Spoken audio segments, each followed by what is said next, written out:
Good morning అండి. నేను doctor Suryavanshi Sivaprasad హృదయాల్లో వర్క్ చేస్తున్నాను. సో ఇవాళ మీకు బేసిక్ లైఫ్ సపోర్ట్ BLS దాని గురించి చిన్న చిన్న వివరాలు చెప్తానండి. సో అది ఎలా చేయాలి ఏంటి అనేది నేను వివరంగా చెప్తాను. సో ఎప్పుడైనా ఎవరైనా మనకి పడిపోయి కనిపించినా, లేకపోతే మన వాళ్ళు ఎవరైనా పడిపోయి కనిపించినా వాళ్ళని ఎలా సేవ్ చేయాలి, మనం హాస్పిటల్కి తీసుకెళ్లే వరకు అనేది చిన్న స్టెప్స్ లాగా నేను చెప్తానండి. అసలు ఫస్ట్ పడిపోవటం అనేది ఎట్లా జరిగింది అనేది మనం తెలుసుకోవాలి. ఒకవేళ ఎలక్ట్రికల్ షాక్ వల్ల కానీ, నీళ్ళలో మునిగిపోయి లేవటం వల్ల కానీ, లేకపోతే మనకి ఊపిరి ఆగిపోవటం వల్ల కానీ ఇట్లా జరిగిందా అనేది వాటిని ఫస్ట్ ఎవాల్యుయేట్ చేసుకోవాలి. తర్వాత చుట్టుపక్కల ఎట్లా ఉంది అనేది ఎవాల్యుయేట్ చేసుకోవాలండి. బికాజ్ ఎలక్ట్రికల్ షాక్ వల్ల అయితే కనుక మనం వాటిని ఫస్ట్ ఎలా తీయాలి, ఆ తర్వాత ఎలా మనం CPR ఇవ్వాలనేది తెలుసుకుంటాము. ఓకేనండి. సో ఈ CPR అనేది మనం ఎట్లా ఇవ్వాలనేది నేను ఇప్పుడు చెప్తానండి. సో ఎవరైనా పడిపోయినప్పుడు ఫస్ట్ మనం చేయాల్సింది ఏంటంటే అంబులెన్స్కి ఫోన్ చేయండి, దగ్గరలో ఉన్న హాస్పిటల్కి ఇన్ఫామ్ చేయండి, తర్వాత ఎవరైనా హెల్ప్ పిలుచుకోండి. ఈ లోపల వాళ్ళని దగ్గరికి వెళ్ళి ఏమండి ఎలా ఉన్నారని కదిపి చూడండి. ఓకేనా. తర్వాత స్లోగా ఇట్లాగా మెడ పైకెత్తి ఇక్కడ ఏమన్నా ఇరుక్కుందో లేదనేది చూడండి. ఓకేనా. తర్వాత మనం వెంటనే వాళ్ళకి ఊపిరి ఎగశ్వాసం తీసుకుంటున్నారా లేదా ఊపిరి ఆడుతుందో లేదో చెక్ చేయండి. వెంటనే మనం ఈ CPR అనేది చేస్తాం. చాలామందికి ప్రొఫెషనల్స్ ఇక్కడ పల్స్ కానీ కాళ్ళ దగ్గర కానీ చూస్తారు. మనకు అంత అలవాట్లేదు. ఇక్కడ కెరోటిడ్ పల్స్ అంటారండి. ఇక్కడ మనకి పల్స్ ఈజీగా దొరుకుతుంది. సో పల్స్ కొట్టుకుంటుందా లేదా అని ఒకసారి చూడటం, తట్టి లేపటం. ఓకేనండి. సో మెడ దగ్గర ఇక్కడ గొంతులో ఏమైనా ఇరుక్కుందా లేదో చూడటం. ఇవి చేసి వెంటనే అవేమి మనకి ఆయనకు ఊపిరి సరిగా ఆడకపోతే వెంటనే మనం ఈ CPR అనేది చేస్తాం. అది ఎలా చేయాలో చెప్తానండి. ఓకే. పేషెంట్ ఎప్పుడు కూడా ఫ్లాట్ సర్ఫేస్లో పడుకోవాలండి. ఫ్లాట్ సర్ఫేస్లో పేషెంట్ పడుకోబెట్టి మనం మోకాల మీద కూర్చోవాలి. ఓకేనండి. మనం మోకాల మీద కూర్చొని మనం ఈ ఛాతి కుదింపులు అనేవి చేయగలిగితే వాళ్ళకి కరెక్ట్ ప్రెషర్ అనేది అందిస్తాం. అసలు మెయిన్ ఈ CPR ఎందుకు చేస్తున్నాం? హార్ట్ ఫంక్షనింగ్ ఏంటి, హార్ట్ కాంట్రాక్షన్ రిలాక్సేషన్ జరిగి మనకి బ్లడ్ పంపింగ్ జరిగి అది బ్రెయిన్ వరకు వెళ్ళి మన హీమోగ్లోబిన్ అంతా కూడా ట్రాన్స్ఫర్ అయ్యి మనం యాక్టివ్గా తిరుగుతూ ఉంటాం. ఎప్పుడైతే అది అయిపోయిందో ఈ సర్క్యులేషన్ అయిపోయి మనం పడిపోవడం జరుగుతుంది. తిరిగి మనం హార్ట్ని కృత్రిమంగా కొట్టుకునే చేసే విధానమే ఈ CPR అండి. దానివల్ల మనం మళ్ళీ ఆ బ్లడ్ సర్క్యులేషన్ని ఇంప్రూవ్ చేస్తున్నాం. అది ఎలా చేయాలి ఏంటనేది చూపిస్తాను. ఓకే. పేషెంట్ని ఫ్లాట్ సర్ఫేస్ మీద పడుకోబెట్టండి. మీరు మోకాల మీద కూర్చోండి. చాలా మందికి రైట్ హ్యాండ్ అలవాటు, చాలా మందికి లెఫ్ట్ హ్యాండ్ అలవాటు.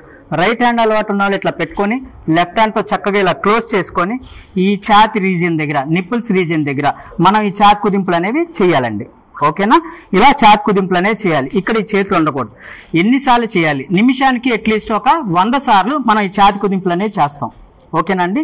దాన్ని డివైడ్ చేసుకుంటే కనుక 30 సార్లు ఛాతి కుదింపులు, 2 సార్లు మౌత్ టు మౌత్ బ్రీతింగ్, మళ్ళా 30 సార్లు ఛాతి కుదింపులు, 2 సార్లు మౌత్ టు మౌత్ బ్రీతింగ్. ఇట్లా 1 2 3 4 5 అలాగా అట్లా అంకెలు లెక్కేసుకుంటూ ఒక 30 సార్లు ఛాతి కుదింపులు చేస్తాము, 2 సార్లు మౌత్ టు మౌత్ బ్రీతింగ్ చేస్తాం. ఓకేనండి. సో ఇలా చేసినప్పుడు మన ఈ చేతిలో వంగకూడదు, మన బాడీ స్టిఫ్గా ఉండాలండి. ఓకేనా. ఇది ఎప్పటి వరకు చేస్తాం? పేషెంట్ మళ్ళీ రివైవ్ అయ్యే వరకు చేస్తాము, లేదా అంబులెన్స్ వచ్చే వరకు చేస్తాము. అంబులెన్స్ వస్తే దాంట్లో అంత ఎక్విప్మెంట్ ఉంటుంది, అవన్నీ పెడతారు, పేషెంట్ని హెల్ప్ చేస్తారు. మళ్ళీ తిరిగి పేషెంట్ రివైవ్ అయ్యేదాకా మనం ఇది చేస్తూ ఉండాలి. ఓకేనండి. సో మనం ఎంత లోపలికి ఇట్లా కుదింపులు చేస్తాం? 5 సెంటీమీటర్స్ అండి, అంటే 2 అంగుళాలు, 5 సెంటీమీటర్స్ లోపల దాకా మనం ఈ ఛాతి కుదింపులు అనేవి చేస్తాం. ఓకేనండి. అర్థమైంది కదండి. ఫస్ట్ ఏమేమి చూడాలి? ఫస్ట్ ఇక్కడ పల్స్ కొట్టుకుంటుందో లేదో చూడటం, గొంతులో ఎక్కడ ఏమైనా ఇరుక్కుందో లేదో చూడటం, వెంటనే ఈ ఛాతి కుదింపులు అనేవి స్టార్ట్ చేయటం. మీకు అర్థమైంది కదండి. 30 టైమ్స్ ఛాతి కుదింపులు, 2 సార్లు మౌత్ టు మౌత్ బ్రీతింగ్. ఓకేనండి. సో ఎవరైనా ఒక్కసారి ట్రై చేస్తారండి?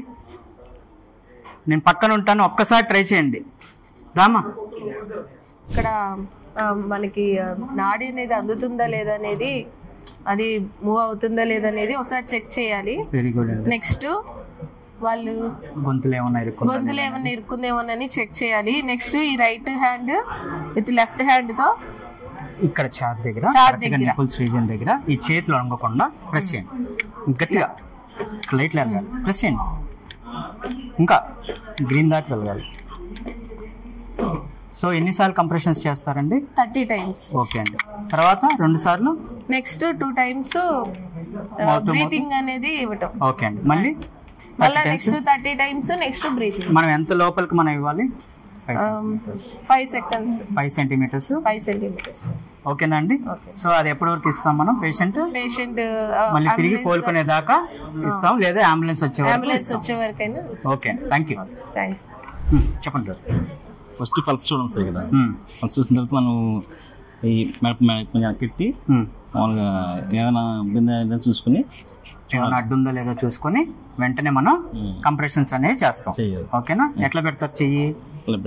నెక్స్ట్ రెండో చెయ్యి కంప్రెషన్స్ ఇవ్వండి. 30 times చేయండి అలాగా. 2 సార్లు బ్రీతింగ్ చేయాలి. మోర్ టు మోర్ బ్రీతింగ్ ఇస్తారు, అంతే కదండి. ఎప్పటి వరకు చేస్తాం ఇది?